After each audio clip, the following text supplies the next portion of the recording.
President Moon Jae-in is heading out on an 8-day trip to 3 countries in Central Asia. His focus will be on shoring up economic ties with them and winning their backing for his efforts to denuclearize North Korea. Shin Se-min reports. President Moon Jae-in will be on the road for more than a week visiting Turkmenistan, Uzbekistan, and Kazakhstan.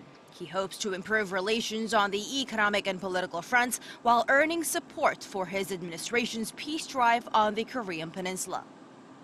The 3 Central Asian nations the president will tour are some of the major partners of the administration's new Northern policy drive.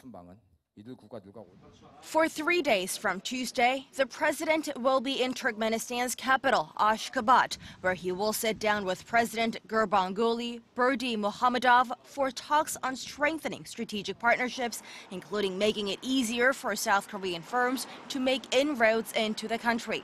He will also tour a $3 billion petrochemical plant site in Kyanli that was built by a global consortium led by Korea's Hyundai engineering company. President Moon continues on to Uzbekistan on Thursday for a 4-day stay. The South Korean leader will hold a summit with the president there and address parliamentarians in a bid to improve bilateral ties in fields such as the medical and tech industries. The last stop of President Moon's 3-nation trip ends in Kazakhstan.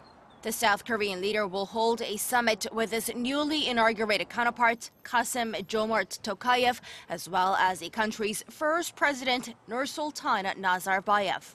They're expected to talk about the so-called Kazakh model of denuclearization, something that allowed the country to accumulate wealth in return for ditching its nuclear weapons. It's also a model U.S. President Donald Trump pitched to North Korea for its own denuclearization. President Moon will also attend a repatriation ceremony for the remains of the 2 Korean independence fighters who were buried in Kazakhstan. He will also push to bring home the remains of General Hong Bum-do, a fighter who stood against Japan's colonial rule of Korea in the early 1900s. On his first trip to the region, the president hopes to help strengthen friendly relationships with the 3 countries and lay the groundwork for future partnerships under the new Northern Policy Initiative. Shin Se-min, Arirang News.